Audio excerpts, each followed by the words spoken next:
শুভ দুপৰীয়া বন্ধু বান্ধৱীসকল, এয়া ডুমডুমা মেডিকেললৈ বুলি আহিলোঁ অকণমান বেটাক দেখাই নিওঁ বুলি।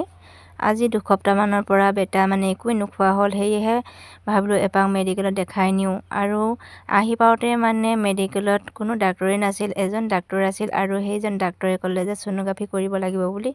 কিন্তু ছ'ন'গ্ৰাফি নকৰিলোঁ। ইমান সৰু ল'ৰাটোতো ছ'ন'গ্ৰাফি কৰাকৈ একোৱে হোৱা নাই, কাৰণ তাৰ পেলুৰ হৈছে নেকি বুলি ভাবিয়ে মই গৈছিলোঁ। কিন্তু সেনেকৈ লিখি দিয়াত মই ছ'ন'গ্ৰাফি নকৰিলোঁ। আকৌ মানে বেলেগ এদিন বেলেগ মেডিকেলত দেখুৱাম বুলি লৈ আহিলোঁ। আৰু এয়া খোজকাঢ়ি আহি আছোঁ আমি, বেটা আৰু পেহী আমি তিনিটাই গৈছিলোঁ। গাড়ীৰ পৰা নামি মানে অলপ খোজকাঢ়িব লাগে, সেয়া খোজকাঢ়ি আহি আছোঁ। আৰু ৰাস্তাটো আপোনালোকক অকণমান ভিডিঅ' কৰি দিছোঁ, ভিডিঅ' কৰি দেখুৱাওঁ বুলি ভাবিলোঁ, সেয়ে মানে অকণমান ভিডিঅ' কৰি দিছোঁ। আৰু ঘৰত আহি পালোঁহি। এয়া আহোঁতে আঙুৰ লৈ আহিছিলোঁ, বিস্কুট লৈ আহিছিলোঁ আৰু মানে পেকেট লৈ আহিলোঁ, তেতেলী লৈ আহিছিলোঁ, লগতে আমুল গাখীৰ এটা লৈ আহিছিলোঁ। আৰু মানুহজনেও ক'লে যে ইমান সৰু ল'ৰাটো এতিয়া ছ'ন'গ্ৰাফি কৰিব নালাগে বুলি। আৰু ঘৰতো ফোন কৰি সুধি ল'লোঁ মাও ক'লে এতিয়া ছ'ন'গ্ৰাফি কৰিব নালাগে বুলি, সেয়েহে মানে ছ'ন'গ্ৰাফি নকৰিলোঁ।